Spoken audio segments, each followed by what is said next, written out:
भट्टाचार्य साहब, CWC की member और पूर्व स्पीकर स्वर्गीय बाबूजी की पुत्री श्रीमती मीरा कुमार जी, कांग्रेस पार्टी के प्रभारी आदरणीय मोहन प्रकाश जी, CWC के सम्मानित सदस्य और राज्यसभा में हम लोगों के सहयोगी नासिर हुसैन साहब, प्रणव जी, CPI बैंक की तरफ से CPI से राम बाबू कुमार जी, राम बाबू जी,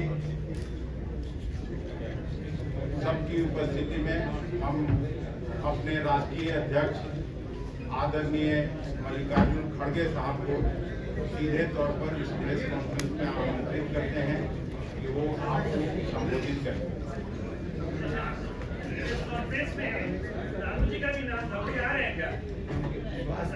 लालू जी स्वास्थ्य कारणों से वो नहीं आ सके, इसलिए आदरणीय मनोज झा जी को उन्होंने भेजा।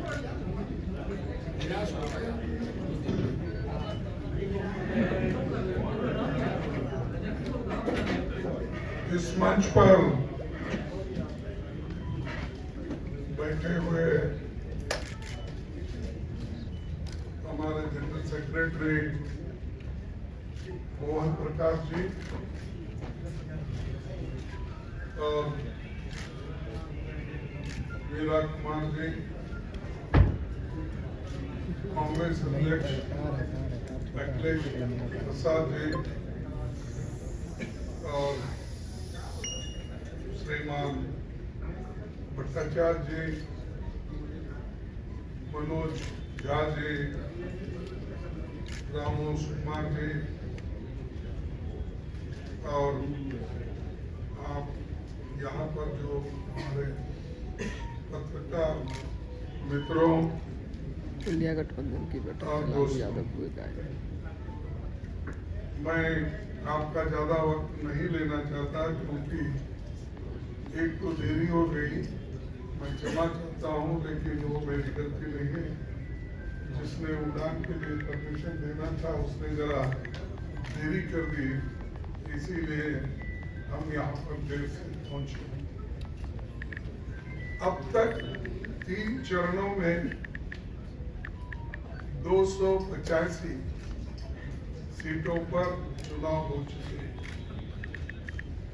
आज शाम 5 बजे तक चौथे चरण का चुनाव प्रचार रुक जाएगा और 13 तारीख को 96 सीटों पर मतदान होगा, जिसके बाद कुल 381 लोकसभा सीटों पर चुनाव पूरा हो चुका होगा। कल मैं तेलंगाना और आंध्र प्रदेश में प्रचार कर रहा था।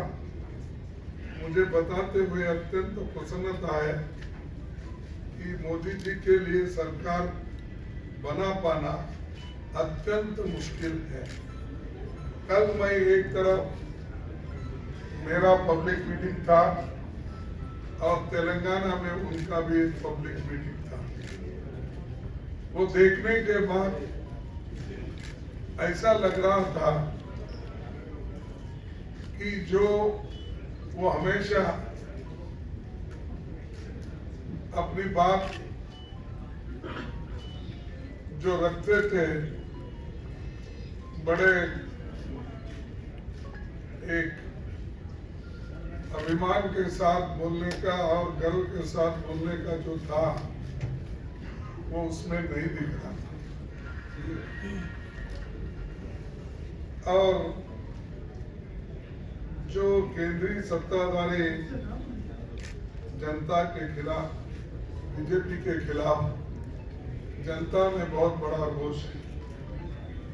रोष इसलिए है कि बेरोजगारी और जो इन्फ्लेशन है ये इतना बढ़ रहा है कि सामान्य जनता उसमें यानी वो सह नहीं पा सकती, इतना बोझा उसका हो गया है और इसीलिए सभी लोग परेशान हैं। इन्होंने तो पहले बहुत वायदे किए थे, नौकरियों के वायदे किए थे, अब तो 20 करोड़ नौकरियां देनी थी तो उन्होंने नहीं दी, लेकिन उसके बारे में वो कुछ नहीं बोलते। दूसरी चीज इन्फ्लेशन के बारे में, जो महंगाई के बारे में वो कुछ नहीं बोलते, वो भी अपने भाषण में कहीं भी जिक्र नहीं करते। उसी तरह उन्होंने जो जो वायदे किए थे उन वायदों पे वो कुछ बात नहीं करते और डेवलपमेंट में उन्होंने क्या किया 10 साल में उसके बारे में वो लोगों को जो समाधान कारक उत्तर मिलना चाहिए उसके बारे में भी वो कुछ नहीं बोलते और हर चीज किसानों से लेकर युवाओं से लेकर मजदूर तक और महिला तक परेशान है। तो ये जो है परेशानी उनको आज इस चुनाव में परेशान कर रही है और हमेशा हर बात पे वो धर्म के राजकारण पे ही आते हैं। हिंदू मुसलमान हर चीज कोई संबंध नहीं रहता, लेकिन वो हिंदू मुसलमान ये इशू करके वो अपनी राजनीति चलाना चाहते हैं और हिंदू मुस्लिम को बांटना चाहते हैं। लेकिन जनता इस बार समझ गई है कि ये बांट रहे हैं लोगों को अपने लिए, ये देश के अच्छाई के लिए नहीं या लोगों के डेवलपमेंट के लिए वो ये नहीं कर रहे हैं, सिर्फ वोट बटोरने के लिए ये काम कर रहे हैं। ये लोगों के ध्यान में आया है। पिछले 10 सालों में विपक्ष के नेताओं को परेशान करने में ही अपना समय उन्होंने गुजारा और जब परेशान करते हैं, चाहे वो ईडी का केस हो, चाहे इनकम टैक्स का हो, चाहे सीबीसी से केस डलवाना हो, चाहे सीबीआई का हो, ये करवाते हैं और उनको आह्वान भी करते हैं, आइए हमारे साथ जुड़िए, मिलेंगे, मिल के काम करेंगे। मुझे हंसी आ रही थी, कल महाराष्ट्र में उन्होंने नंदुरबार या कहीं ये बोला कि अगर पवार साहब वहां रह के मरने के बजाय, उद्धव ठाकरे वहां रह के मरने के बजाय ये कांग्रेस में जाके ये अच्छा होगा कि वो हमारे साथ रहे और वो अपनी इच्छा पूर्ति करे और हम वो उनकी इच्छा की पूर्ति करने के लिए तैयार हैं। क्या एक प्राइम मिनिस्टर ऐसा कह सकता है? जो प्राइम मिनिस्टर अपनी बात को रखने का पहले काम करना चाहिए, आपके डेवलपमेंट क्या है, आपने काम कितना किया, उससे देश को कितना लाभ हुआ और देश कितनी तरक्की की है, ये कहो। अब इतने बड़े बड़े शर्माएदार बोलते हैं, ये जो अमीर है, अमीर के कर्ज 16 लाख करोड़ माफ कर दिया। और गरीब किसानों का आपको नहीं आता याद? लेकिन जब मेरी सरकार थी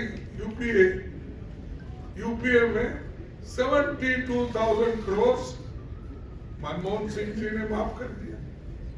आप क्यों नहीं कर सकते? लेकिन आप अमीरों के पक्ष में और गरीबों को गरीब रखना चाहते हैं, अमीरों को अमीर बनाना चाहते हैं। तो इसलिए दोस्तों मैं ये कहूंगा कि ये जो मोदी सरकार है ये सिर्फ झूठ बोलने वाली सरकार है। 15 लाख की भी बात की, उन्होंने किसी को लाके नहीं दिए।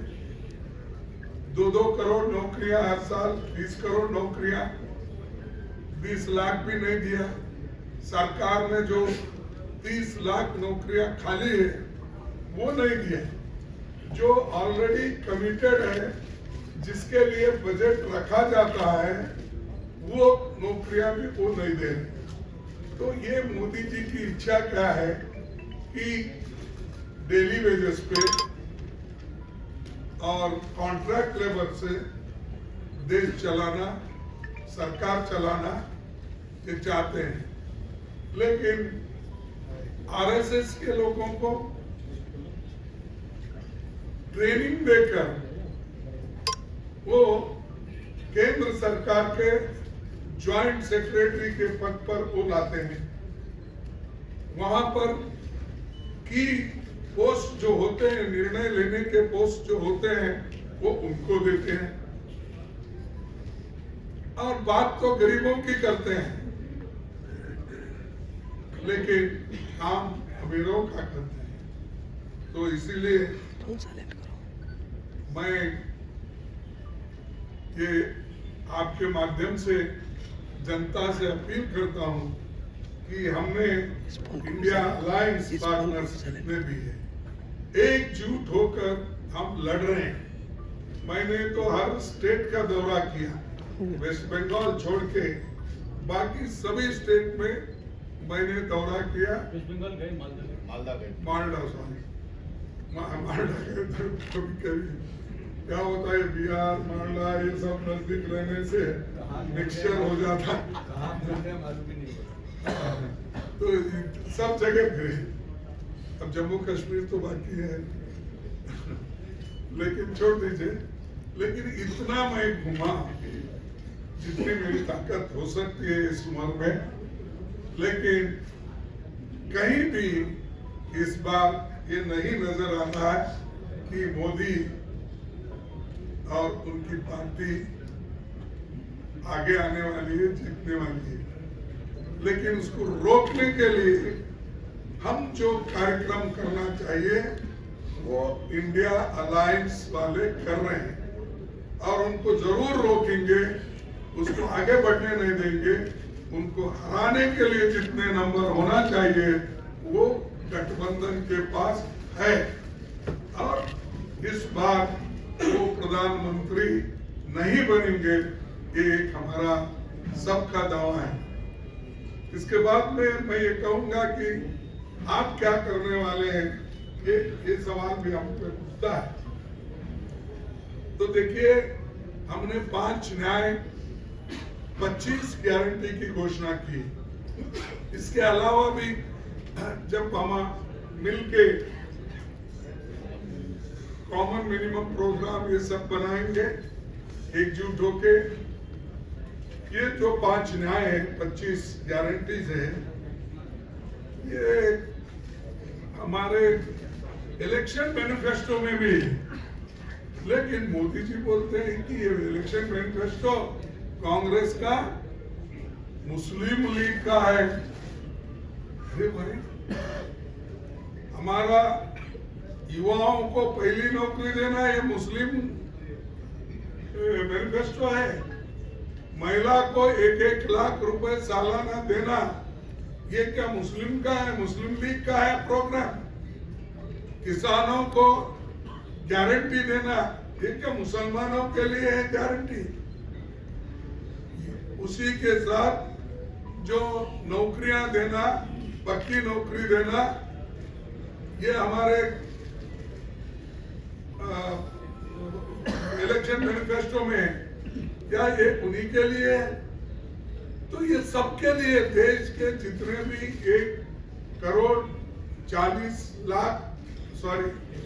140 करोड़ जनता जो है, उसमें जो योग्य है सभी को मिलेगा। उसमें जात, रिलीजन, धर्म कहां से आया? तो ये मोदी हमेशा अपनी बात अलग अलग ढंग से रख के लोगों को भड़का रहे हैं, और वो खुद ही बोलते हैं कि आप लोग अपोजिशन के लोगों को भड़काते हैं और लोगों में डिवाइड करने की बात करते हैं। हम डिवाइड नहीं कर रहे, एक प्राइम मिनिस्टर डिवाइड कर रहे।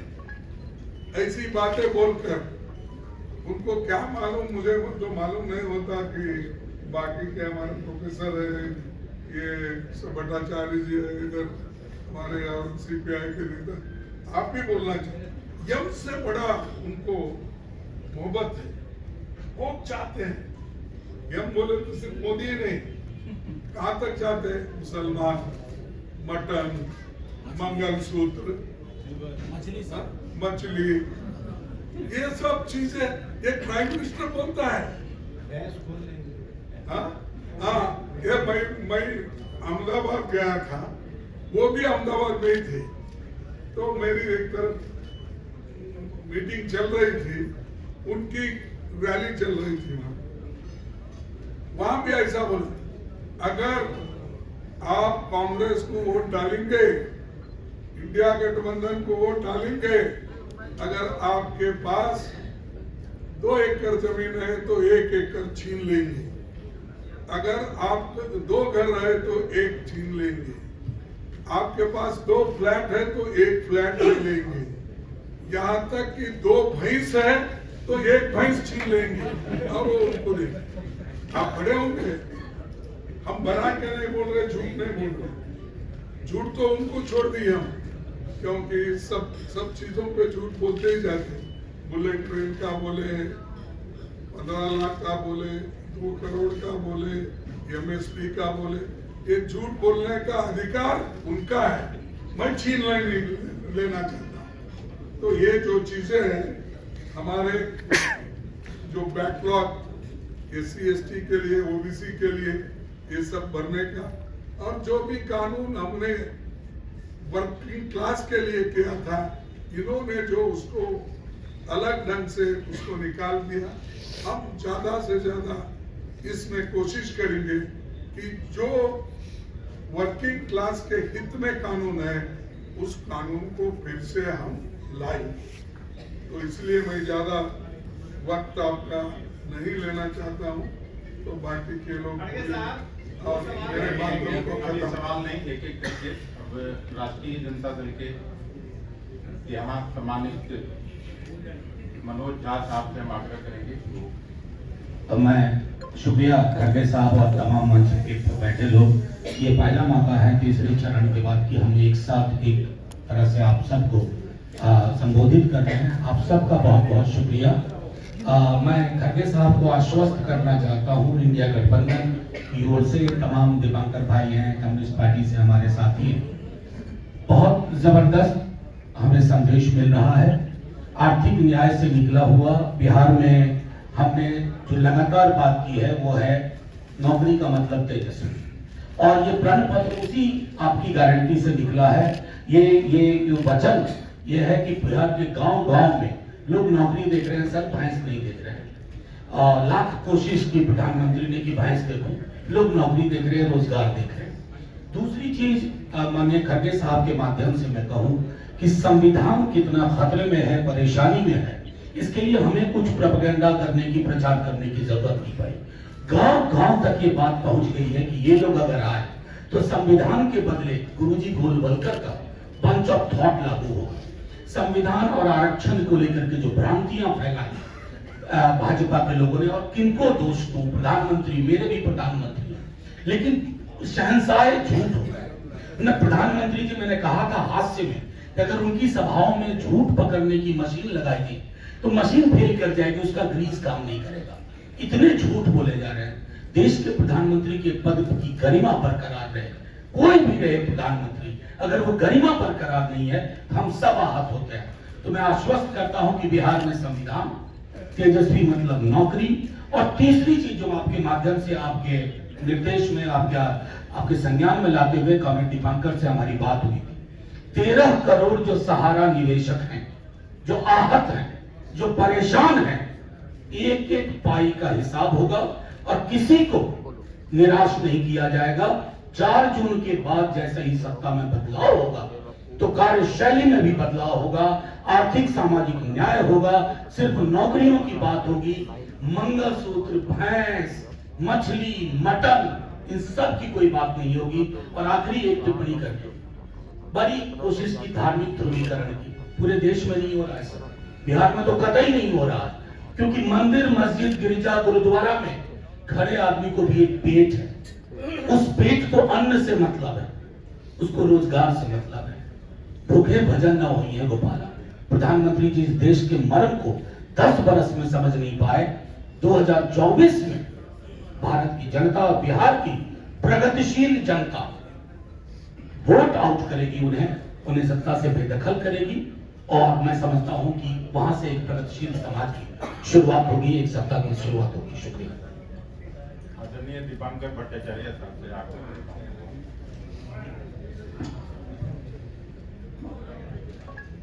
आदरणीय खड़गे जी, उपस्थित मोहन प्रकाश जी, मीरा कुमार जी और इंडिया गठबंधन के तमाम साथी और पत्रकार मित्रों, आप सबको नमस्कार। बस 2-3 बातें आपसे साझा करनी है। पहले जब चुनाव का दौर आता था तो एक ही संस्था के बारे में हम लोग सबसे ज्यादा सुना करते थे, ईसी, इलेक्शन कमीशन।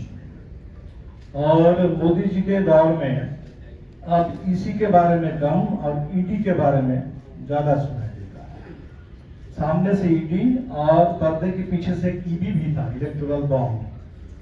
तो सुप्रीम कोर्ट ने एक अच्छा काम तो किया, इलेक्टोरल बॉन्ड को अनकॉन्स्टिट्यूशनल करार दिया। और कल हमने देखा जिस आधार पर सुप्रीम कोर्ट ने अंतरिम जमानत दी अरविंद केजरीवाल जी को, मैं समझता हूँ कि ये भारत के लोकतंत्र के लिए बहुत जरूरी और स्वागतयोग्य फैसला है। ईडी को रिस्ट्रेन किया गया।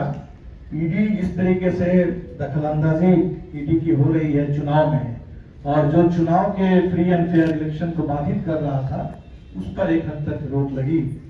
तो हमें लगता है कि आगे जो और 4 चरण के चुनाव है तो सुप्रीम कोर्ट की नजर रहेगी, पूरे देश की नजर रहेगी, और इस चुनाव को हम लोग जहां तक संभव हो जन दबाव से फ्री और फेयर बना के रखेंगे।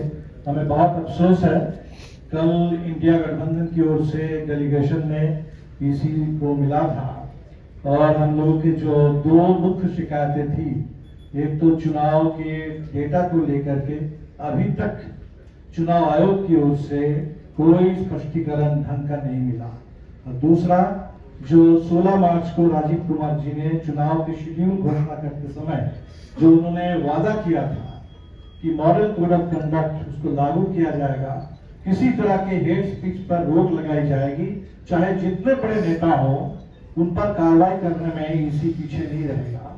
और अफसोस, बहुत शर्म की बात है कि सबसे ज्यादा हेट स्पीच इस चुनाव में, और वो भी प्रधानमंत्री के द्वारा चल रहा है, लेकिन ईसी की कोई कार्रवाई हम लोग नहीं देख रहे हैं। हमने ईसी से अपील की थी कि आप कार्रवाई करें। ईसी ने पोस्टमास्टर की भूमिका निभाई, हमारी चिट्ठियों को नड्डा साहब को फॉरवर्ड कर दिया कि ये शिकायत मिली है, लेकिन इसी ने कोई कार्रवाई नहीं। मोदी जी लगातार, खासकर पहले चरण के बाद से ही, हर मुद्दे पर हिंदू मुस्लिम कर रहे हैं। पूरे रिजर्वेशन की बहस को उसमें भी उन्होंने हिंदू मुस्लिम घुसाया। भारत की क्रिकेट टीम, जिसमें भारत के पास बहुत कम ही स्पोर्ट्स में सफलता है, तो वो क्रिकेट टीम, उसने वो कई बार वर्ल्ड कप जीता, जिस पर हिंदुस्तान को नाज है, वहां भी उन्होंने हिंदू मुस्लिम किया। लेकिन हिंदू मुस्लिम करते करते एक सेकुलर मुद्दे को मोदी जी ने छेड़ दिया है, और मैं समझता हूं कि इससे ज्यादा सेकुलर मुद्दा इस समय देश में कुछ हो नहीं सकता था। जो मोदी जी ने कहा कि अदानी और अंबानी टेम्पो में भर भर करके काला धन पहुंचा रहे हैं, तो बाकी तो झूठ बोलते हैं, नफरत फैलाते हैं। इसको मैं मानता हूं एक कन्फेशनल स्टेटमेंट, एक कन्फेशनल स्टेटमेंट देश के सामने उन्होंने रखा, 3-in-1 कन्फेशन। उस एक वाक्य में एक जो उन्होंने एक इमेजरी प्रस्तुत की, उसमें 3 कन्फेशन है। नंबर 1, जो मोदी जी का दावा था नोटबंदी के साथ साथ कि काला धन समाप्त हो गया, तो उन्होंने माना कि काला धन का बोलबाला जारी है, चुनाव में काला धन चल रहा है। दूसरा, जब अदानी के बारे में हिंदुस्तान की रिपोर्ट आई और संसद में ज्वाइंट पार्लियामेंट्री कमेटी की डिमांड उठ रही थी, उसको उन्होंने दबाया और ये कहा कि अदानी हिंदुस्तान के गर्व के प्रतीक है, देश के प्राइड का ये है, अदानी के बारे में जो बोलेंगे वो एंटी नेशनल है। और आज उसी अदानी पर मोदी जी ने आरोप लगा दिया कि अदानी और अंबानी वो यही काम कर रहे हैं कि टेम्पो में भर भर करके नोट पहुंचा दे रहे हैं। और ये भी उन्होंने साफ कर दिया, इस देश में जो ईडी और सीबीआई और आईटी जो कार्रवाई होती है, अगर ये बात सही है तो अदानी और अंबानी पर कार्रवाई होनी चाहिए, ईडी का छापा पड़ना चाहिए। लेकिन अगर नहीं पड़ रहा है, ये भी मोदी जी ने कबूल कर लिया कि ईडी, सीबीआई, आईटी इसका इस्तेमाल बिल्कुल सिलेक्टिव ढंग से हो रहा है। आखिर में जहां तक बिहार की बात है, हमने शुरू से ही माना कि बिहार पीछे नहीं लौटेगा, बिहार आगे बढ़ेगा, देश भी आगे बढ़ेगा। तो इसीलिए 2019 के चुनाव को भूल जाइए। 2019 पूरे देश के लिए बिल्कुल एक अलग किस्म का चुनाव था। मनोज जी अभी कह रहे थे कि वो चुनाव नहीं था, वो एक तरह से हमारे शहीदों के लिए, पुलवामा के शहीदों के लिए श्रद्धांजलि थी। लेकिन 2020 में जहां तक बिहार आगे बढ़ चुका था, उससे बिहार और आगे बढ़ेगा। और हमने तो देखा, हमारे जो 3 सीट है वहां तीनों जगह नॉमिनेशन में हमने देखा कि लोगों में जबरदस्त एक बदलाव का मूड है। और बिल्कुल वो रोजगार का सवाल, वो विकास का सवाल, वो गरीबी का सवाल, जिसका अभी नीतीश जी के रहते हुए ही जो सर्वे हुआ, उस सर्वे से बिल्कुल साफ हुआ कि बिहार में इतनी जो विकास की बातें हो रही है पिछले करीब 2 दशक से, उस विकास के चिराग तले गरीबी का बहुत घना अंधेरा है। और ये मुद्दा है चुनाव में, मुद्दा है कॉन्स्टिट्यूशन, मुद्दा है डेमोक्रेसी, मुद्दा है देश को बचाने का। और इसीलिए पूरे देश से जो संकेत आ रहे हैं, वो संकेत बिल्कुल साफ है। लगातार एनडीए पीछे जा रहा है, लगातार हमारा इंडिया गठबंधन आगे बढ़ रहा है। हमें बिल्कुल भरोसा है कि अगले 4 चरण में बिहार से भी हम इस चुनाव को सील कर देंगे, पूरे देश में हम इस चुनाव को सील कर देंगे। और जो अभी बढ़त है इंडिया गठबंधन के पक्ष में, वो एक निर्णायक बहुमत में तब्दील हो जाएगा। और 4 जून को इस देश में तीसरी बार और मोदी सरकार लौट के नहीं आएगी। 4 जून को इस देश में वैकल्पिक सरकार बनेगी, इंडिया गठबंधन की सरकार बनेगी, ये भरोसा है। और आपके माध्यम से बिहार और पूरे देश के मतदाताओं से ये अपील है कि लोकतंत्र और संविधान को बचाने के इस चुनाव में, ये आजादी की लड़ाई से कम कुछ भी नहीं है, एक बड़ा जन आंदोलन है। सब लोग बढ़ चढ़ करके वोट डालें। मतदान का प्रतिशत जो पिछले पहले 3 चरण में थोड़ा कम रहा है, उस मतदान के प्रतिशत को ज्यादा करें। और एक से एक वोट, हर एक वोट वो इंडिया के लिए, हर एक वोट भारतीय जनता पार्टी के खिलाफ। इस दिशा में देश आगे बढ़े। बहुत बहुत शुक्रिया। सीपीआई के साथी राम बाबू जी से आग्रह करते हैं।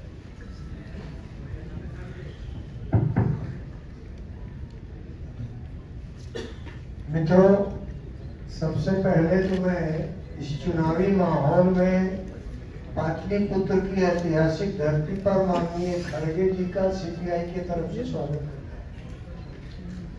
मित्रों, अभी जो सूबे बिहार में हालत बन रही है, तो मैं आश्वस्त करना चाहता हूं खड़गे जी को कि पूरे बिहार में बीजेपी का धार्मिक ध्रुवीकरण का एजेंडा कहीं काम नहीं कर रहा है। और दूसरी बात कि 10 बरस में इन्होंने जो झूठ परोसा है लोगों के बीच, उसकी कलई खुल गई है और लोग ठगा हुआ महसूस कर रहे हैं। और जनता आगे है, हम उसको फॉलो कर रहे हैं। इंडिया गठबंधन के पक्ष में, महागठबंधन के पक्ष में चारों तरफ आबोहवा बनी हुई है। पिछले 3 चरणों में उसकी वानगी देखने को मिली है। नतीजे आएंगे तो साफ होगा और आने वाले दिनों में भी यही प्रक्रिया आगे बढ़ने वाली है और इस बार भारतीय जनता पार्टी और मोदी जी को धूल धूसरित करके 2019 के नतीजे को बिल्कुल उलट देने की तैयारी में बिहार की जनता है। यहाँ कोई मोदी मैजिक काम नहीं कर रहा है। यहाँ अगर कुछ काम कर रहा है तो तेजस्वी मैजिक काम कर रहा है। रोजगार के सवाल पर और महंगाई के सवाल पर जो उनकी बातें जा रही हैं लोगों के बीच में, उससे लोग काफी आशान्वित हुए हैं और ऐसा लगता है कि आने वाले दिनों में जब मोदी जी यहाँ नहीं होंगे, उनकी सरकार नहीं होगी, तो हमारे यहाँ सोशियो इकोनॉमिक एजेंडे पर काम करने का नया माहौल बनेगा और पिछले 10 वर्षों में देश को ढकेल करके कारपोरेट घरानों की गोदी में ले जाने का जो काम इन्होंने किया है, उस गोदी से देश को बाहर निकलने में हमें कामयाबी मिलेगी। बिहार इस जंग में आगे रहेगा, ये मैं उनको आश्वस्त करना चाहता हूँ। धन्यवाद। सवाल है मल्लिकार्जुन खड़गे जी, इधर से सवाल ये है कि मैं सुन रहा हूँ, कान आपके तरफ है, कन मुझे। आपने ये कहा और जिसमें फैक्ट भी है कि मोदी सरकार ने ईडी, सीबीआई और इनकम टैक्स के सहारे विपक्षी विरोधी नेताओं को, कई मुख्यमंत्रियों को जेल में भेजा गया। तो क्या आपकी सरकार आएगी, जो आपने कहा है, तो उनके खिलाफ मुकदमा वापस होगा?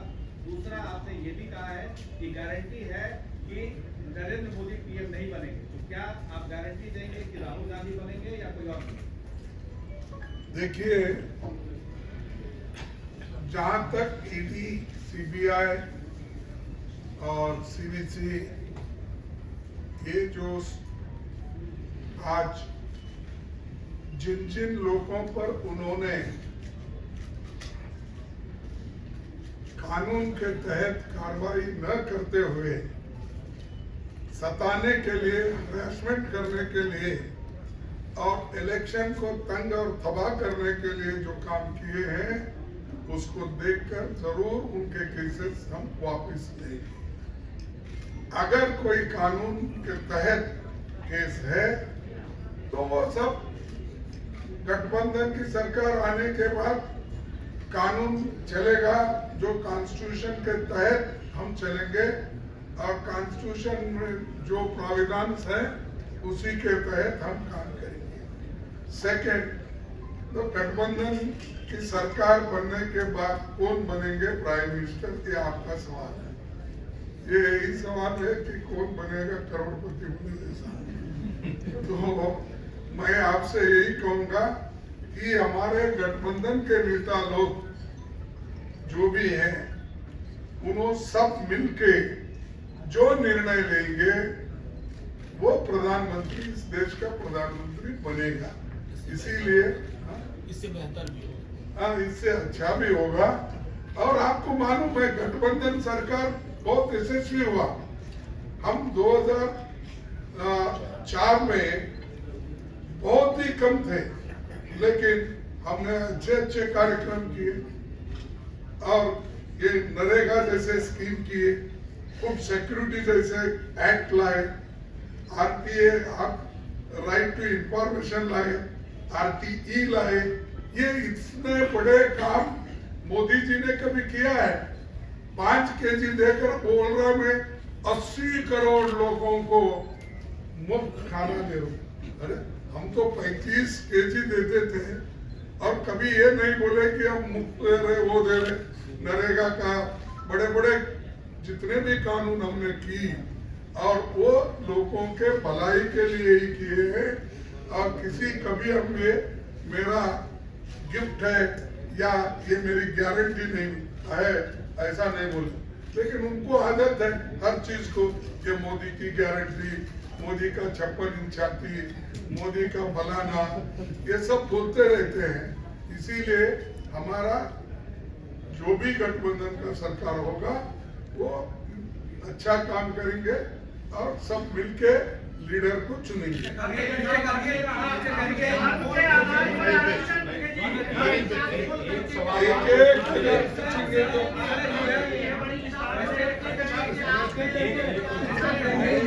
एक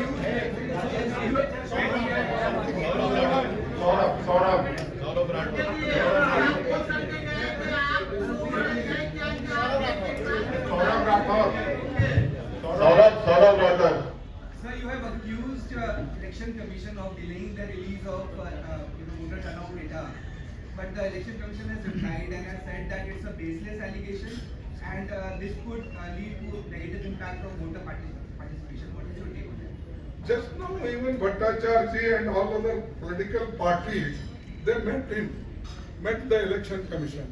Again, I am writing today, just which I signed. Again, I am sending a letter that will be disclosed after reaching election commission. I will give copy to press.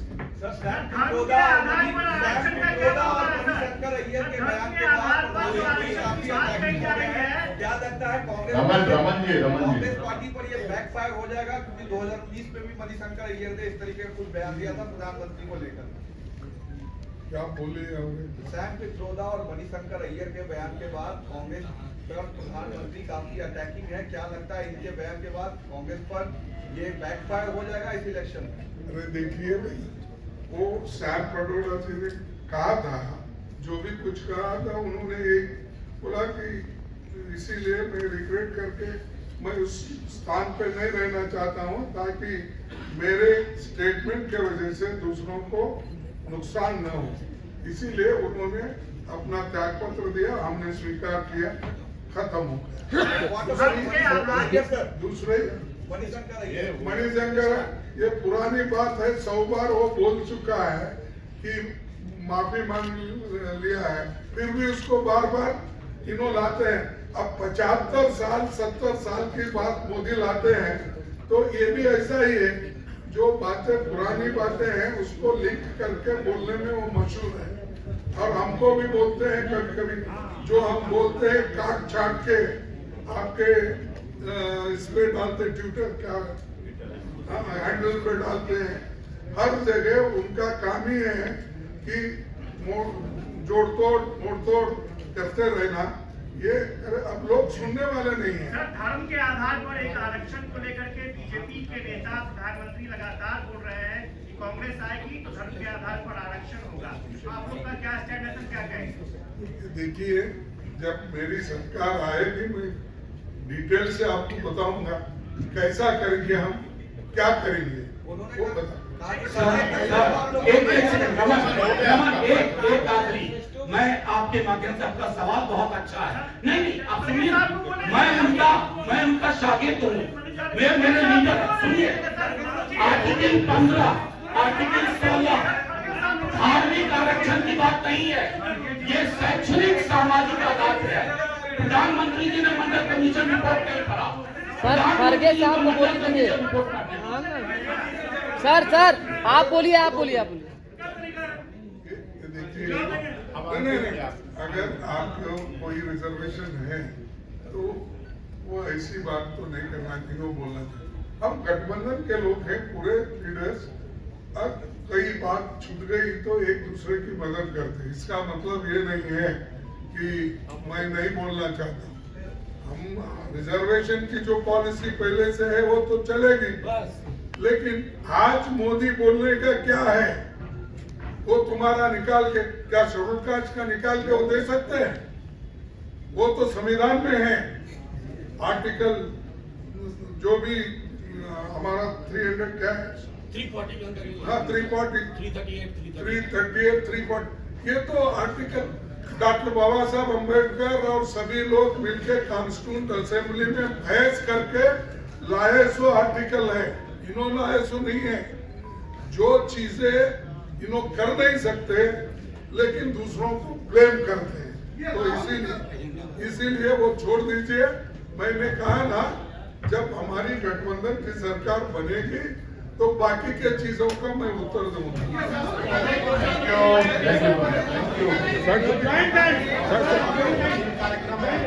Samastipur में और